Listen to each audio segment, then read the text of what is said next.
Lakon's Type 6 transporter is a ship that I'm not overly fond of.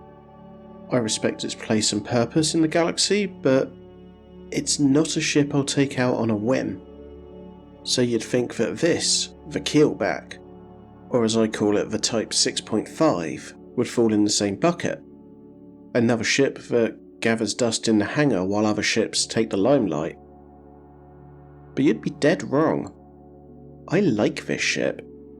But I'm jumping ahead. Let's look at what it is. The Keelback was released by Lakon in the year 3301 and its core is based on the Type 6. Given that the Type 6 was released in 3200, this is Lakon showing off what 101 years of research, development and upgrades can do. There aren't any missing body panels with the Keelback. Instead, we've been given rotating thrusters, better armour, a larger reactor, better base shields and the capability to add a fighter bay. And all of this sounds fantastic. And to an extent it is. But there are trade-offs. The Keelback is heavier, has a lower cargo capacity, and despite those fancy rotating thrusters giving the impression that this ship's been transformed into a powerhouse of manoeuvrability, it really isn't. Its roll rate is pretty good, but when excrement hits the air distribution device and you need to outmaneuver an opponent, you're going to really want to be in something else due to its lacking pitch and yaw rates. Lakon promote this ship as a combat freighter, but I'm not convinced by this description. You could argue it's more of a multi-purpose ship, a jack of all trades. It can fight, it can trade, it can mine, and it can explore. Some of these it does better than others. It's not bad to look at, it looks more complete and more exciting than the Type 6, but then the Type 6 did set the bar fairly low in this regard. I've gone for a simple yellow paint job and I think it makes the ship stand out. But there are other paint jobs available if you want to make the Keelback look a little different to how it emerged out the factory. There aren't many paint jobs, don't get me wrong, but there's at least enough to give a little bit of variety. The thruster pods on the side blend in with the overall look nicely, and watching them spin never really gets old. Inside it's pretty similar to the Type 6, but you have an extra seat, which can help when it's time to bring a fighter into the field, but personally I'd rather be storing pizza on it or some mid-flight snacks. Because if you want to take a fighter out to explore the far reaches of the galaxy and do some risk-free canyon diving, this is the smallest ship that gives you the option to take one along. Speaking of exploring the far reaches, the Keelback isn't bad for a jaunt into the black. If you absolutely must take a fighter along for the ride, it's probably my preferred option. It doesn't cost a lot like the Type 6, has decent range, and its manoeuvrability in Super Cruise is good enough.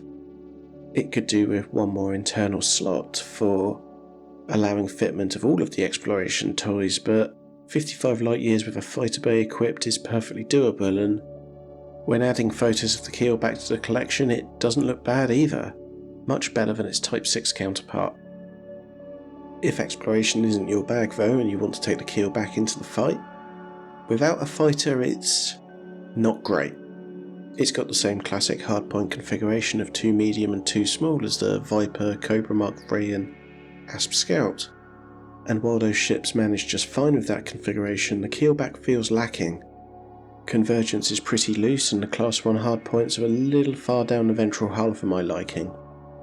Also, the other ships I just mentioned have far better manoeuvrability than the Keelback, so can sit on an opponent's tail and keep blasting. For the Keelback, this feels like less of an option, so you have less time on target. Even when A-rated, the distributor and power plant feel too small and could do with a little bit of engineering. On the plus side, the Keelback does seem to handle heat relatively well. At least it does with my build, so you shouldn't overheat too badly in it.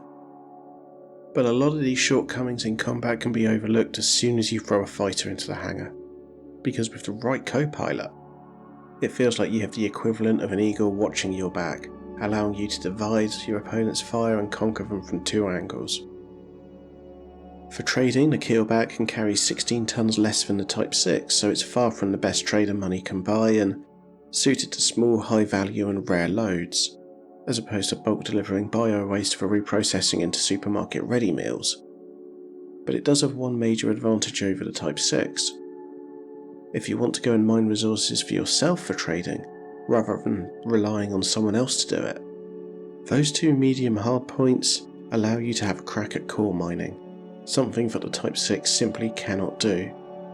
And with core mining comes arguably greater profits per ton. And if you take a fighter with you while you'll be sacrificing capacity, you'll be able to aggro any would-be pirate that wants your cargo, whilst making rude gestures out the window at them and making you escape. Overall though, it's difficult to say that the Keelback is perfect.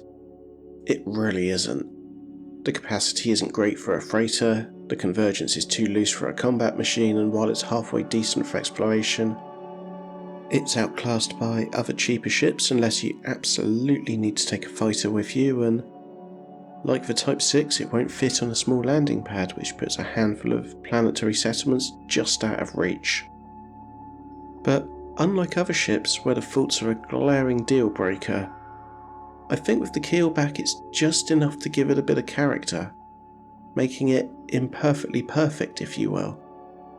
It's all good picking the meta for any given task, but like when flying the Asp Scout, sometimes it's nice to kick back in a ship that has a few flaws and make the best out of it. And that pretty much wraps this one up.